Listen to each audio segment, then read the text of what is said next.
listening to the GM Shuffle, presented by DraftKings and VSiN.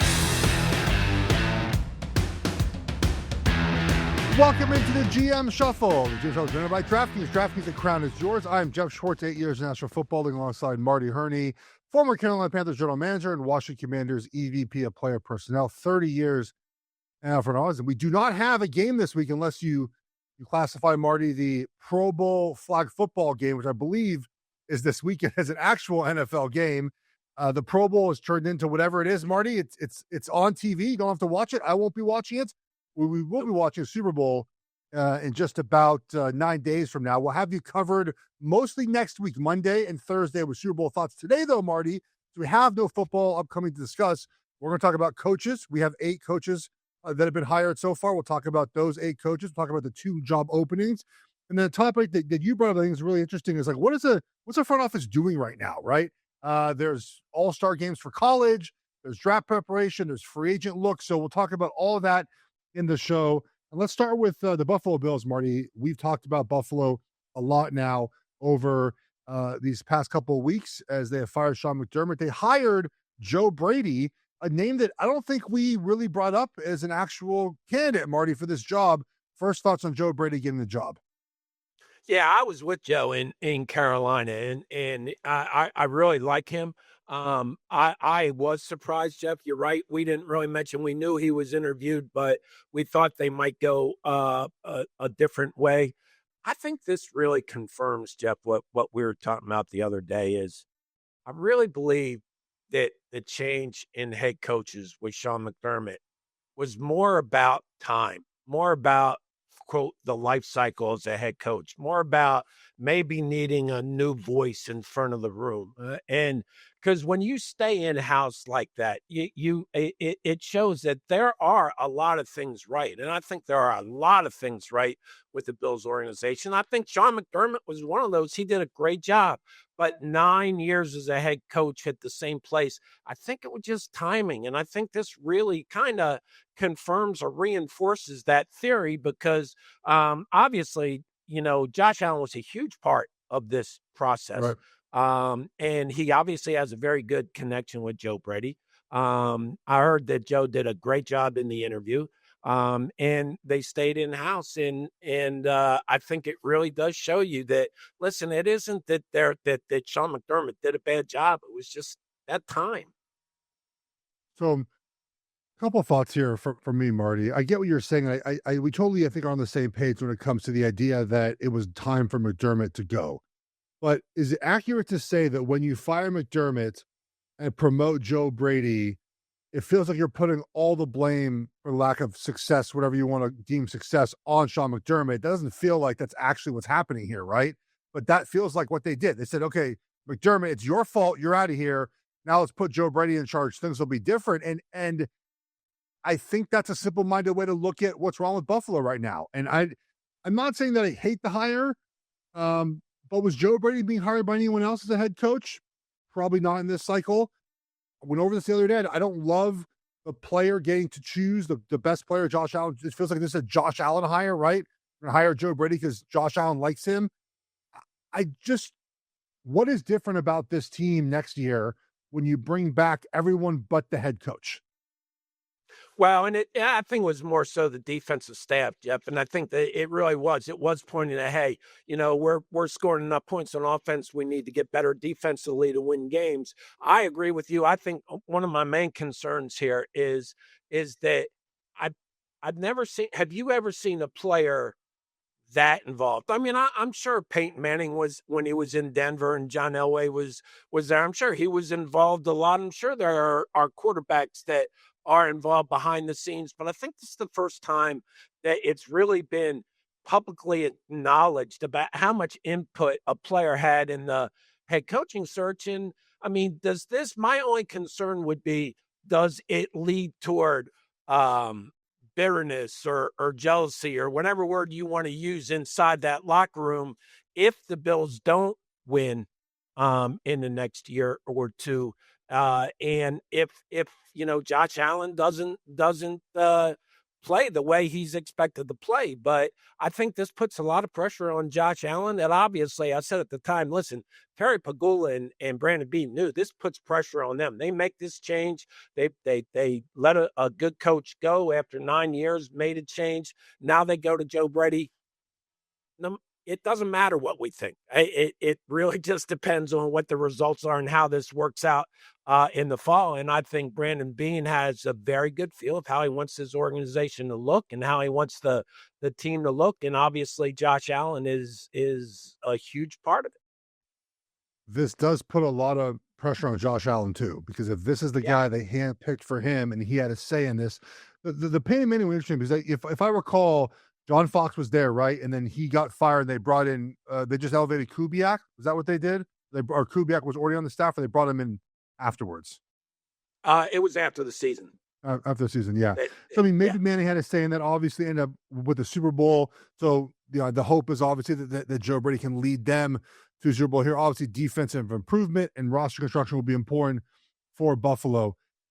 This is the only other thing, and I don't mean to interrupt you, but the only thing about bringing a coordinator in is, listen, he can call plays. You know what he's like as an offensive coach. You know what he's like in front of the offense. But all the administrative stuff, the thing Brandon said, when they made the change, they were looking, going in the process, that it was a CEO type job. And that's what Joe Brady has to be able to prove, that he can fill that role. And it really is that you get pulled in so many directions.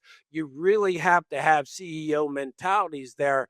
And that's something you really don't know until you get a guy into the job. If he's going into the first time, there have been some very good results going that way, and there have been some not good results going that way. But the advantage the Bills have here is that they have spent every day in the building with Joe Brady for a few years and know him, and obviously feel very good about him being able to take on that added role of CEO type of chores. Moving along now to the hire of Todd Monken to the Cleveland Browns here, Marty. Again, like sort of name out of nowhere. I think the leading contender at this point, or at the point, was Jim Schwartz, their defensive coordinator. Todd Monken, who was a conference coach of the year when he was at Southern Miss. He guided Georgia to 2 championships while he was the offensive coordinator there. Obviously, Kirby Smart, the head coach there, goes to Baltimore, has an MVP season for Lamar. Then 2024 might have been even better. Josh Allen obviously wins the MVP. This past season, a lot of injuries. So a very proven, I think, leader and winner at what he does, Marty. This Browns job is very difficult. How do you view this hire for Cleveland? Well, I think the real story, I like Todd Monken. I think he's a really good coach. And listen, we talked about it.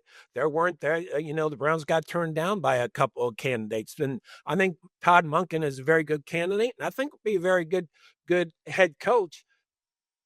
Bring in Jim Schwartz. You're probably going to lose your defensive coordinator, the best defense in the league, because you did not keep him and hire him as a head coach. He's had head coaching experience. He's done a phenomenal job there. Obviously, he wasn't happy with not being the head coach. And listen, if the head coach gets fired, you're the defense coordinator. If you don't get the head coaching job, would you rather be the defense coordinator in Cleveland or somewhere else if you can leave? I think it's somewhere else right now, even though, I think that Cleveland has some good people in their front office, and hopefully they can work through the owner and get a good formula. But right now, if he's not going to be the head coach, he's not going to want to stay in Cleveland, and that's going to hurt the Browns. I do like Todd Monken, but I also like Jim Schwartz as a potential head coaches. So I think that, they lost a defense coordinator, sounds like, because they did not hire him as the head coach. We'll see how it goes. And it does seem like Browns defensive players aren't happy about Jim Schwartz potentially leaving. On the coordinator market now, he becomes available. I would imagine Kyle Shanahan reaches out, right? It's a similar-esque offense to what defense to what he's liked in the past, right? Those 4 down fronts, those wide defensive ends, like that's what the Niners have done for so many years. That feels like a natural fit there. I think he will be in demand for a job, Jim Schwartz will be. Yeah, and he's at the stage of his career, Geoff, that listen, coordinators are getting a lot of money, right? And I'm sure the Browns are going to try to put something in front of him that they hope can keep him. He's going to be in demand, and he's going to be in a really good financial situation at the stage of his career. You want to get to somebody that's going to compete every year for the playoffs and a Super Bowl berth and to win a Super Bowl. So I think that's going to be his mindset. And obviously, if that is his mindset, then Kyle Shanahan would be a very good option for him. It would be. The Tennessee Titans hired Brian Daboll to be their offensive coordinator to pair with Robert Saleh. I like it, man. I think Daboll can call plays, Marty. I think he's really good at his job. We saw last year, obviously, he got, Dart got hurt a bit. I'm not sure that's his fault, but when he had a competent quarterback, he was very good. I like this fit with him and Cam Ward. What do you think about this hire? Yeah, I like this hire a lot. I think Brian's a really good offense coordinator. I think he's a good quarterbacks teacher, and I think that's what Tennessee needs is somebody to bring him along. The thing about it, Geoff, is it makes you really think about the current hires here. Is you watch Brian Daboll, and Brian Daboll's a good football coach, okay, but he goes to the Giants and they think they have Daniel Jones. They don't. At the end of the day, he didn't have a quarterback during his tenure. So now you go to this list and you look at the coaches who have been hired and look at the quarterbacks that they're going into, and you can pretty much take a fairly good guess about who's going to be successful and who's not going to be, just with who the quarterbacks are there. And that's the one and that's the one part of the Raiders' job that is very attractive, is that you have the number one pick and will get the best quarterback in the draft. Let's talk about where the coaches will be hired next. So the Raiders' job is still open. The Cardinals' job is still open. Your pal, my former coach, Ron Rivera, was interviewed by the Cardinals, who's now the Cal. What's his job at Cal? General manager, essentially? He's president of football, I think. He oversees some of the athletics over there. I don't know what. I don't think you use the word general manager in college football, but he's the general manager of that Cal football program. So we'll talk about that, and we'll talk about Bill Belichick getting snubbed for the Hall of Fame. I have lots of thoughts. So does Marty. Next, and James Hall, presented by DraftKings Network.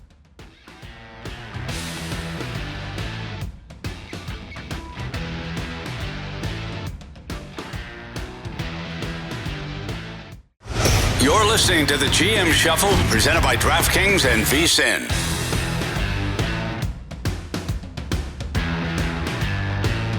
We're back here in the GM Shuffle as usual. We love your comments. You can leave us a comment on YouTube. I've answered a couple of them.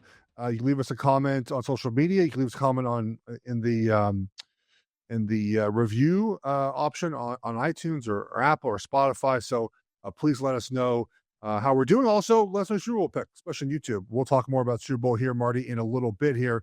2 jobs open, Cardinals, Raiders. You mentioned the upside in the Raiders' job is quarterback, Francisco Mendoza, probably, first pick overall, and cap space.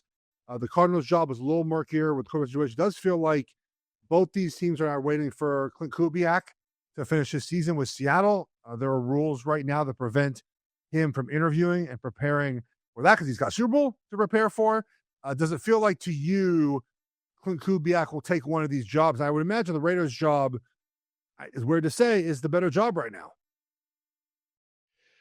Yeah, you would have to say that. I do think Clint Kubiak gets one of these 2 jobs. I mean, he's just done too good a job. And we talk about, if you have a head coach that can work with a quarterback and he's going to be there and not get hired away, that's a huge advantage. Maybe that went into the decision-making for the Bills. I don't know. But I think that Clint Kubiak has done too good a job. He's too highly respected not to get one of these jobs. And it's going to be interesting how it plays out. I mean, these are the last 2 head coaching spots filled, and you could really argue that, or you could debate that maybe are they the least 2 attractive spots for anybody to go to. Now, we said the Raiders are a little bit more attractive now because of the first pick, but their history and just everything that they've gone through, and it really goes back up to ownership in both cases.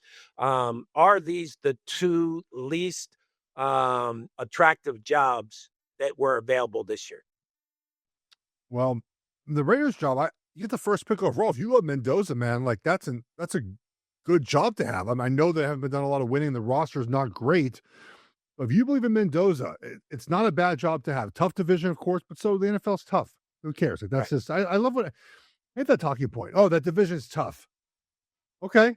Some years it is, some years it isn't, right? Like the Chiefs we're good this year. How division wasn't as tough as it's been in previous years, right? So it's a head coaching job with Mendoza. So good enough for me. All right, Marty, we have, again, 8 coaches hired right now. I'd love to get your opinion on what each coach needs to do first as their first sort of order of business. Now, a lot of these, I think, end up being quarterback answers. And this will sort of lead into, well, we'll do this offseason. We'll go through every team. We'll talk about, obviously, strategies, draft picks, free agency, like where they need to go, strength and weaknesses, coaching staff, all that stuff. So let's start with the first hire here with the Giants. If you're John Harbaugh, Marty, what is the sort of the first thing you do as a head coach of the Giants? Well, John Harbaugh would tell you he wants to change the culture of the organization. You're going to hear that answer a lot from head coaches, new head coaches. And I never really liked that because I thought it was really insulting to the people who were there before. I mean, it's not culture. It's winning and losing, and winning and losing create the respective cultures in there. But he is going to bring discipline, organization. He is going to have his hands in everything. I do think he's got a very good general manager in Joe Shane. And you start with Jackson Dart and making sure his development as far as coaches and how you want him developed. You start with him first. But then you just look at the formula. How do we want to win football games? What's the formula that's going to make the difference between winning and losing in the last 4 minutes for us? What do we have to do differently, and what's that winning formula? That's the first thing I think John Harbaugh will do. Well, John Harbaugh has talked about it, not him, but we've heard that he's changing sort of the whole Giants, right? Getting more into analytics. He's removing Ronnie Barnes, who had been there for 45 years as the head trainer, who is a staple in that franchise. It basically goes to ownership, and then Ronnie Barnes, the second in command, they're moving him to a different job. So there is a culture change there for Harbaugh. He has the quarterback, right? So now it's about finding the offensive coordinator because Todd Monken, who was going to be his OC now, is the Browns head coach. So sure, see what he does there. Let's talk about the Falcons here. Kevin Stefanski, a couple weeks on the job now. What do you think he's doing first there? Right now, he's probably trying to figure out Kirk Cousins, whether, what his future is. He's looking at the quarterback situation. And then he's also, I would think, talking to Matt Ryan about the general manager spot. And that's got me a little confused right now. I thought Matt Ryan was president of football operations and had final say. If that's the case, then I'm not sure people have to grant them permission to interview general managers. But nonetheless, they're still working out, a structure, how you're going to make decisions and just what the process is going to be like. And I think after what he went through in Cleveland, I think that Kevin Stefanski it's going to be very important for him to know the structure and be comfortable with the process. He's also really going to dig into the quarterback thing, Geoff. He had 13 different starting quarterbacks at the Browns. He knows you can't win that way. So that's his first real project, is to look at the quarterbacks and see if he's got one he can win with, if he's got two he wants to keep. But that's the first thing he'll do. Robert Saleh with the Titans has a quarterback. Unlike a lot of these jobs, he just hired Brian Daboll. What is Saleh's first order of business in Tennessee?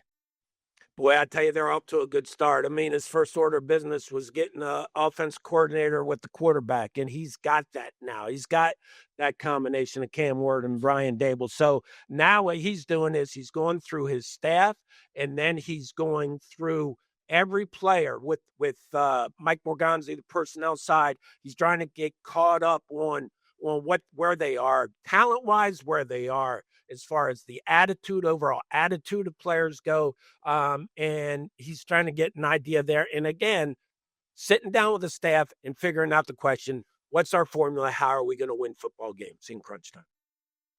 Jeff Hafley, Dolphins. I watched like a 5-minute video on Hafley's first day. I love those videos. I don't know why I like him so much. He walks in the building, everyone cheers for him. He goes to his press conference. He's walking out there with the ownership and with the new general manager. Troy Aikman was there because he's obviously now an advisor for the ownership group there. What's Hafley doing early on his tenure with the Dolphins? I really like this hire, Jeff. I like this combination of John Luke Sullivan as general manager and Jeff Hafley. I think that number one thing, again, I'm repeating myself, but what are you going to do at quarterback? Do you have to keep to it? Is he good enough to win if you keep him? And then how do we get more physical? How do we get to be the type of physical, consistent football team that Jeff Hafley wants? As a defensive coordinator, I think the whole personality of the Dolphins will change. So it's going to be interesting to see how the Dolphins do here, but I think they have a really good combination in head coach and general manager. All right, let's move along here to there might be a general manager calling Marty to get his advice right now. Let's get to no, I like it. You got an old school phone. Is that like a plugged in phone, Marty? Is that like a like an actual... it's not plugged in, but it's all old school, Jeff. Oh, I was like, wow, my kids might not even do with that type of phone. Is it you have to like the rotary phone? You have to like plug it in. I thought I could get it with one hit, and of course I could. No, but it's okay. Yeah, I'm still pretty old school. I like it. All right, Steelers and Mike McCarthy, who seem like over the moon giddy with this job, a Pittsburgh guy. I'd imagine his decision first is quarterback. Quarterback personnel. I mean, I really do think that, I think a lot of Mike McCarthy. I think he could do a great job, but I think this is an organization that has not really made the transition in the personnel department after Kevin Colbert left. And I just think obviously the question at quarterback, the question of making that defense that the way the Steelers want to play defense, and they want that physical mentality, that physical style, and Mike McCarthy's all over that, but they really have to get together, I think, personnel-wise and coaching-wise, and figure out, again, how do we want to build this team? And I think they have the old blueprint, but they really have to start making moves to get to that blueprint. I don't think they had in the last couple of years. So I think that's his first job, is just to decide, okay, we know the personality we want, but how are we going to start plugging in talent into the holes that we have? And I think they have quite a few holes. If you are Ravens' new head coach, Jesse Minter, it feels like offensive coordinator and figuring out what we do with Lamar would be the first thing that I would do. What would you do, Marty? Yes. Yeah, it's all the offense. He's a great fit, I think, for this organization. And I think basically you're trying to find out, okay, were there underlying things that went wrong last year? I know we had a lot of injuries and everything went wrong, but were there things that players like Lamar, the locker room, wanted to be changed? And I think you really have to talk, to the Ravens executives. They'll give you their take. But again, this is all about setting a sort of an environment. I was trying to figure out a word other than culture because I don't like that word, but trying to create a winning environment there. And I think you really have to dig in to say, okay, what happened last year? Were there more problems than we saw on the field? Yeah, that is worth figuring out. I imagine, him and Lamar becoming best friends essentially will be hugely important. So I'm not saying you have to be best friends with the players, but figuring out what Lamar needs most to succeed is what you get the most out of Lamar. Very quickly, Todd Monken with the Browns, I imagine quarterback, right? I mean, right now it feels like they have 0 quarterbacks on the roster moving forward. Yeah. I think Shadur Sanders was drafted too late. I will admit that. I thought he'd be the first round draft pick, but I just don't understand this like media drive, man, to make him like the 5th round pick, man. That's what he is. And Todd Monken doesn't know anything about Shadur, doesn't owe him anything, didn't draft him. He's not going to be a starting quarterback next season unless there's no other options for the Browns. Like, they're going to try to find outside options. I don't know who those guys are at the moment, Marty, But Shadur's not number one. I don't know why his fan base is so aggressive in wanting him, Todd Monken to it's just not going to happen, Marty. Well, he'll compete. He'll compete, Jeff. Of course. They have to look at that. They have to look at that position. Of course. So they'll look at quarterback there. All right, we're going to look at Bill Belichick not getting into the Hall of Fame. It's time, Marty, to talk about this here. Geoff Schwartz, Marty Hurney, Jim Schwartz, presented by DraftKings Network.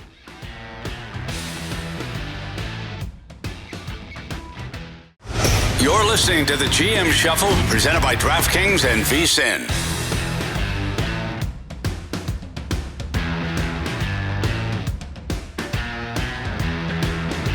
All right, Marty, back on the GM Shuffle. We're going to get into the offseason, off the field, the college guys in just a few minutes here. Let's start with Bill Belichick. Word came out that he did not get into Hall of Fame on his first try. Now, it's a different process than the players. This is a contributor and coaches section of the voting. There are 5 candidates. You vote for 3 of the 5. You need, I believe, 40 votes to get in as a contributor. 40 votes out of the 50 Hall of Fame voters. He did not reach that threshold. That means 11 did not vote for him, and there's this witch hunt out to find out who didn't do it. And here's my thought, Marty. A couple thoughts. Okay, first off, he's the first ballot Hall of Famer. Cut the crap, everyone, about the Spygate, all this stuff. Because look, here's the deal. Marty coached not coach. You were a general manager, but you were played against him in Super Bowl. I played against him as a player. And then you hear other coaches come out, like Jimmy Johnson, Hall of Fame coach, say, "Hey, yeah, we did the same thing. It didn't work quite the same way." The thing that made Belichick so great, Marty, is not that he quote unquote cheated. It's that he was able to take all the information available and was better analyzing it and producing game plans and getting the most from players than anyone else was, right? Again, these signals were open. They're not like they were hiding them. They're on the field. You can just see the signals. I remember in college, I learned our signals for our defensive coordinator. All right, Marty? I'm at the line of scrimmage. I would look at the defensive coordinator and in those periods we have, we just sort of, just call and run it, right? Like we're live. And look at them. I'd be like, oh, God, hey, they're bringing up field pressure. I knew the signals. You learn them. They're out in the public, right? It's your job as a player, as a coach, to figure out ways to either find the signals, use them to your advantage, whatever. And Belichick did that the best of anyone. And the Spygate thing, it's not great, but again, other people were doing it. And the Deflategate thing is just silly too, guys. Come on, man. The ball was deflated 1 PSI less than it should. Guys have overinflated footballs. Guys like them underinflated. To me, it's all just nonsense. Try to get to try to tarnish his legacy. And if Bill Belichick's not a first ballot Hall of Famer, then who is a first ballot Hall of Famer, right? If he's not, who is? And it's interesting to see that 99% of former players on the internet, on social media, that played against him, that might have hated the Patriots, that lost games to the Patriots, Marty, have come out and said, yeah, man, no brainer, first ballot Hall of Famer. Now, you have experience, obviously, in a Super Bowl against him where the paranoia is at an all-time high. I remember going to New England, playing the Patriots. You try to, make sure that the rooms are clear at the hotel. You pick up every piece of papers before we had, all iPad playbooks. Even the visiting locker room, you try to, make sure you clean everything up perfectly. They don't find any information about your team. But you play them in a Super Bowl, Marty. Is he a first ballot Hall of Fame head coach? Yes. I mean, it's Jeff, you get to my age, I'm going to need some of these breaths at some point off my deathbed, and I don't want to waste them. And this is a ridiculous conversation. The guy won 6 Super Bowls. He was probably the head coach of the biggest dynasty in NFL history, certainly, top 2 or 3. So the guy's a first ballot Hall of Famer, but he's going to get in next year. I think, Jeff, I'm not sure that this wasn't just as much about how that voting process was structured. So you explained it, but basically there were 5 people in his category, 3 senior founders, Ken Anderson, Roger Craig, L.C. Greenwood, and Robert Kraft and Belichick. So they could vote 3 of the 5 into the Hall of Fame. Well, I think some people probably got the yips of, hey, do we vote Belichick in before we vote Robert Kraft in? And if we don't vote these other guys in now, they might not ever get in. And then you throw the kicker in that Tom Brady's not eligible for the Hall of Fame until 2028. because his official retirement was February 1st, 2023. So you're saying some people might be saying to themselves, oh, let's just close the gap. And boy, it'd be great if we could get them in close together. All that doesn't mean anything. Bill Belichick is a first ballot Hall of Famer. He's one of the best, if not the best coach in the history of the NFL right now with what he has accomplished. And we shouldn't be sitting here talking about this. I mean, he should be a first ballot Hall of Famer, but we're going to make a big deal of it. It's all going to be over next year. He's going to be voted in next year, but he should have been a first ballot Hall of Famer. When college football realized that their Hall of Fame criteria for coaches had to be changed, they made a change immediately. So Mike Leach, I'll go back. The threshold was a 60% head coaching win percentage to be eligible for the College Football Hall of Fame. Mike Leach finished at 59.8 before he passed away. Okay. If Mike Leach is an Hall of Famer, no one's a Hall of Famer, right? Because beyond just the wins and losses, his coaching tree, his influence on the sport schematically is such a major part of football today. It will be moving forward. I mean, even Belichick, like going back to when he was the D coordinator for the Giants against Buffalo, like that game plan is in the Hall of Fame. Like that's how important that game was that he coached against Buffalo all those years back. And so, college football changed. Like, you know what? We're changing the process. Mike Leach is in. Do you think the Pro Football Hall of Fame changes at all? Because this, to me, Marty, is a completely unforced error by the Hall of Fame. Because your point, look, Marty, he'll be in next season, absolutely. But forever will be talked about as he did not get in as a first ballot Hall of Famer. And that feels like a bad process for the NFL Hall of Fame. I agree. And, it's that's just that special category, that first time Hall of Famer. And to your point, Geoff, I think there will be calls to try to change the process because of this. I already saw, I think it was Jonathan Jones said the whole thing's got to be looked at and changed. And I just think that this is something that to me, we're talking about, we know it's going to happen, why it happened. I'm not sure exactly sure. I think a lot of the process in trying to get those other three people in and maybe not wanting to vote one in and not the other between Belichick and Kraft, I think that maybe play a part in some of the people's decisions, but it just don't make things harder than they are. I mean, if there's one guy that should have been voted in on the first ballot, it would have been Bill Belichick. It would have been. And I mean, it is, but it didn't happen. So we'll move it along here. If you like what you're hearing here on the GM Shuffle, there's even more VSiN Pro, betting splits, power and sharp analysis, all for $9.99 your first month. Go to vsin.com, subscribe, check out all the subscription options.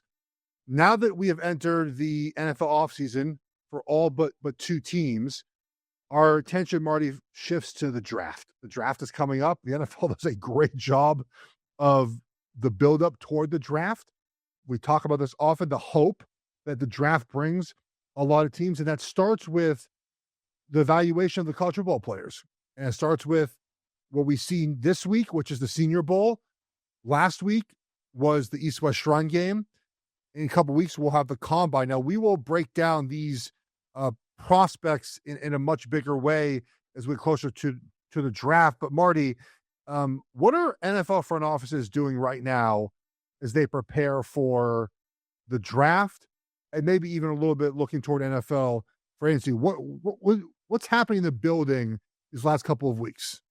This time of year is crazy, Geoff. It really is. It's I would say it's the busiest 4 months, 5 months of the year, just because you've got the East West and the Senior Bowl practices that you want to get to and look at, and we'll talk about that in a little bit. You've got any kind of coaching changes or personnel changes, any kind of front office type changes that you're going through. And then you got free agency coming up. So what you try to do is, I would always try to get to a couple of East-West practices and a couple of Senior Bowl practices and be there for the interviews for one and maybe two nights.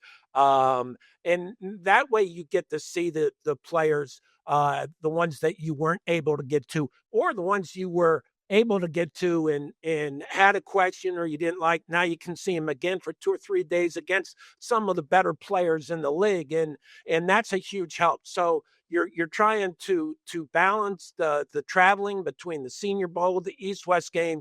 You want your pro staff to start and get the free agent board by position aligned. So because when everybody gets back in a week or two, you're going to have meetings with the coaches. Position coaches will come in with all the scouts there, go over the pro board as far as free agency goes, and the offense coordinator will be in there for the entire offense and defense for defense, etc. But you're trying to take care of that. You're trying to take care of the all-star games. You're dealing with the coach as far as what do we have to do different, what do we have to change, and then you're probably having meetings with the owner and the head coach about all these things, keeping them up to date. So there's a lot of balls in the air right now that you have to juggle, but it's probably the most critical time of the year for a general manager in the personnel department, and it's certainly the busiest and the most hectic. Well, let's start with these bowl games. So these are college all-star games, the East-West Shrine game and the Senior Bowl. It used to be that the Senior Bowl was the more prestigious of the two, and it might still be that way, Marty, but I know the East-West Shrine game is trying their best to sort of catch up. So as a player, you sort of knew where you stood in the draft based on which bowl game you got invited to. So I got invited to the East-West Shrine game. So I knew that, that's more of like, yeah, you could be a third-round pick out that game, probably unlikely. And there were a couple of guys that played so well in the East-West Shrine game, they got elevated up to the Senior Bowl. And of course, the Senior Bowl was also only seniors. Now, because some underclassmen are coming out, they made that change now to, I believe they allow underclassmen to be in that game, Marty. So it does change the complexion of that game, but that was how I always viewed them. It does feel like, just from a base level, those games now are more on equal footing, right? Where an East-West Shrine game participant is still viewed as an upper echelon guy versus the Senior Bowl, where it used to only be upper echelon guys. Yeah, they changed it, Geoff, when the Senior Bowl used to be, it used to be the two teams with the worst records that were not changing coaches. But Right. and then those staffs would go down there and coach a Senior Bowl, and you would have a chance to see how these draft eligible players fit in and could learn and could take NFL coaching. Now that's not the case, and I think they switch it between the East West and the Senior Bowl. We can talk about, next segment, what you look for there, but it's the first time you see all these players amongst the peers that are going to be drafted as well. Well, let's talk about that. Let's talk about what these games mean, because there's a lot of film we see on the internet, especially offensive, defensive line, one-on-one reps. We'll talk about all of that next, and we'll give you a little Super Bowl thoughts next. And Jim Schwartz, presented by DraftKings Network.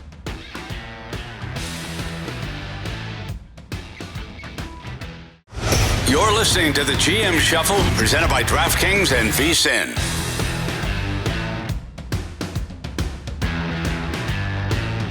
We're back on the GM Shuffle, Marty. As we mentioned, it is All-Star game time.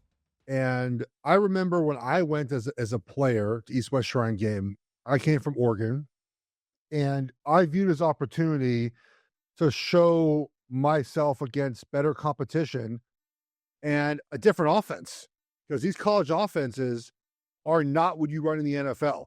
It's my thing I kind of hate the most about watching college film, quite honestly, Marty, is you watch and you're like, this is nothing like you do in the NFL. It's just, it's hard to evaluate based on it. You have to project out the talent you see. Can they do it to the NFL? So I viewed it as an opportunity to see myself in a 3-point stance, which is odd to say, but 3-point stance against pass rushers I did not really see in college. In college, USC had good pass rushers. UCLA every now and then had a good pass. Like, that was it. It just wasn't good enough. And so, opportunity for me to prove myself in front of these NFL scouts. And of course, the stuff you don't see at these all-star games is the off the field, the meetings with scouts, the meetings with sometimes a coach or a personnel director. And that's part of this. Was your first opportunity to have essentially an interview process with the NFLs at these bowl games. So, from the player perspective, that's what I look for. It's hard. It's hard to do one-on-one pass rush, O-line versus D-line, in an all-star game setting. That drill set up for the defense to succeed. Yes. They often do. But if you do well in those, that's a huge bonus, right? So, each drill has its purpose. But from your perspective, what are you looking for in these games?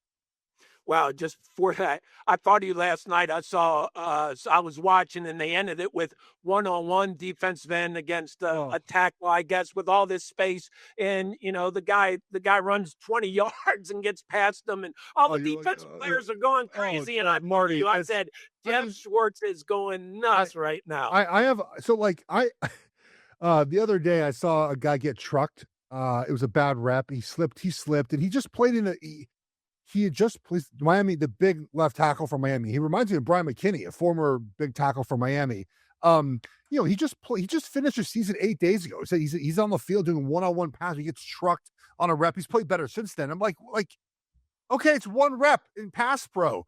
Like, who cares? It's easy to rush the passer where there's no threat of the run. There's no threat of anything, right? It's one-on-one, and it favors them a lot. And so, one thing too, before I turn over to you here, practice is more important than games. So practice when you get those one-on-one reps. It's when you get the opportunity to kind of shine. The game is what it is. But from your perspective, Marty, what are you looking for? Just maybe generally, you can narrow it down to position if you would like, but what are you looking for from the player, from the player in these games? I'm looking at traits that you can see, Geoff, over a couple practices against people that are, closer to the talent level that you're going to see in the NFL. And I go back to John Michael Schmitz, the center out of University of Minnesota. I think it was 2023. The Giants ended up taking him in the second round. And I made the school call, and I went in there, and I had a embarrassing low grade on him because I really was worried a little bit about flexibility. Can he bend? Can he anchor? Then I went down to the Senior Bowl, and I see this guy with just his hands are so strong, and he was in such great position and was such a great technician, and his feet were good enough. And I completely flipped my grade on him just over those 2 days. And I think that's the only time in memory I can think of really drastically changing my grade because of something I saw at one of the All-Star games, because you have to be really careful of this time of year, the All-Star games, the combine, to overreact to what you see. The coaches are just getting their first look to it. They tend to do that sometimes, but you've done your own work. You've been to the schools. You know these players. So you try not to give too much credit or too much blame for anything that happens there. But just over 2 days there, I could see the fact that how strong he was, how smart he was, how technically sound he was. And the Giants took him in the second round, and he started ever since, and it was a great pick. What are coaches' responsibilities during these bowl games? Like, what? Obviously, they're there, right? Because you typically go down as a staff to these bowl games. I think I'm correct on that. What are their roles? Well, okay, so because there's an overlap now between the East-West and the Senior Bowl, you're going to take some of your college scouts. You're probably going to split your scouting staff in half and send half to the East-West and half to the Senior Bowl. It depends, and I've done it. We did it different ways. It depends really on the organizational philosophy and the philosophy of the head coach and the general manager of whether you send your assistants down there or not. I've done it all different ways. Sent all the assistants, sent maybe just the coordinators or maybe the quarterback coach. But those assistants that go there, it's their job. They got two jobs. One, watch the practices live, make a physical kind of evaluation on the guy, and then sit on the interviews at night and tell me what you think about his intelligence, his character, his commitment. Those are what the assistant coaches do when they're down there at the Senior Bowl or the East-West, but basically coaches are mainly just go to the Senior Bowl.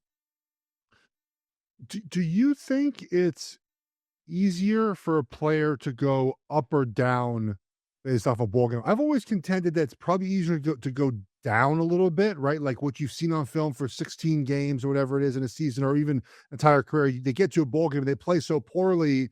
You're like, oh man, I feel like if a guy's going to be good, you've already seen that on the film.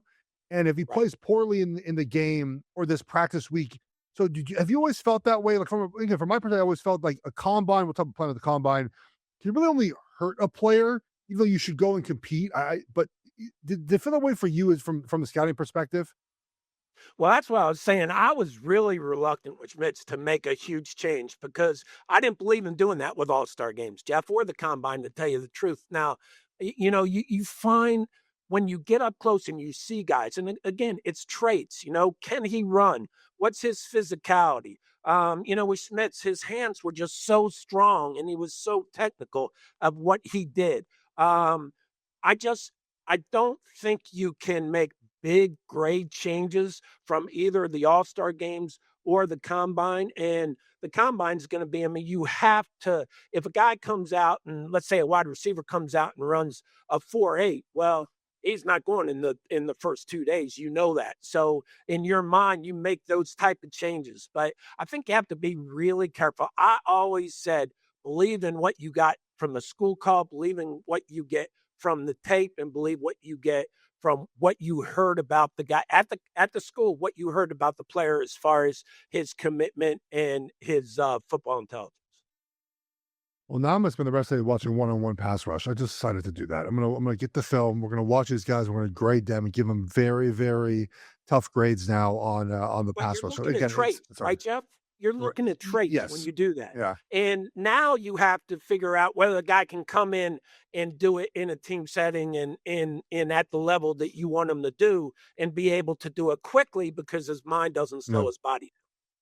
I do think that these all-star games are really great for the small school guys. Like these Dakota Yes. boys that show up at these all-star games, they Yeah. as soon as they do well, they just shoot up draft boards. Quinn Miners, right? Who's not all pro for the Broncos, the D3 Wisconsin Whitewater. My buddy got him in, Duke Manyweather, best offensive line trainer out there, got him into he texts Jim Nagy. He's like, Jim, you got to get him in your game. He went to Senior Bowl, he crushed it. He ended up being a third round pick. I did think that'd be a third round pick. Now as an all pro. Like these games are great for the small school guys. So I always love to see those stories as these games go on, and we'll get Senior Bowl. I believe this weekend will be the actual game. Maybe watch the Senior Bowl, Marty. No football-esque on this weekend. Maybe the Senior Bowl will get my itch there. All right, we do have a Super Bowl game to get to. It is being played next Sunday. Right now, the number has not moved very much from where it started at -4.5. Seahawks are a favorite. Total 45.5 right now on DraftKings. The Super Bowl MVP favorite right now, Sam Darnold, then Drake May, then JSN, then Kenneth Walker. But a huge gap down to Stevenson. And he does feel like either one of those quarterbacks will end up being the MVP. Starting with this, Marty, quickly, what do you make of the Drake May shoulder injury scuttlebutt? It does feel like it's sort of real, but probably not very affecting him very much in this game. But it does feel like he did hurt his shoulder against the Broncos. Yeah, he's got a shoulder. Sam Darnold's got an oblique. Everybody's got something right now. I think you'd feel a lot more urgency and hesitancy from the New England side if it was anything really serious. I think that obviously both quarterbacks are banged up from the season, but I think he'll be fine. I'm not worried about it. Have you changed your stance at all on this game? And any change of thought now that we have a couple of days to think about it? Yes, I'd still like the Seahawks to win the game, but that 4.5 points is way too many, Geoff. I'm starting to love the points in the Patriots. I just think that I think that getting 4.5 in who knows? I'm waiting to see if the number goes up or not. I've gotten into a little bit of 4.5, but just think the number's too high, and I think that the Patriots are too good a team. These teams are very similar in a lot of ways, and I just think that 4.5 is a lot of points. So I'm really starting to love the Patriots with the points. A couple notes here. The Patriots this season on offense, when they face below average defenses, averaged 38 points per game and half a turnover a game. When they played above average defenses, they went down to 21 points per game and up to 1.6 turnovers per game. And then New England in the playoffs against 3 top-ranked defense. Now, this is DVOA. 18 points per game, 1.8 turnovers per game. Seahawks #1 defense, according to DVOA. I just don't know the Patriots are going to score, Marty. That's my biggest concern. I just don't love the matchup for them offensively. And if Seattle sits in that zone, as we talked about, and they limit Drake May's rushing ability, how are they putting up points? Now, you can make the case that Seattle won't score much either. I think that's a fair case to make. Right. I am just concerned about New England's ability to score in this game. We talked about this on Monday. I like their team total under. That has not changed very much. We'll be back next week, Marty, with more news and notes about the team. We'll break down offense, defense, offense, special teams with a huge role in this coaching as well. We'll have some props. We'll have our favorite plays as well. And then we'll start sort of building out some offseason stuff as well, because we're not going to talk about Super Bowl, I think, for 2 straight hours next week. Please rate, review, subscribe. We'll be back on Monday. Take care, everyone. Have a good weekend.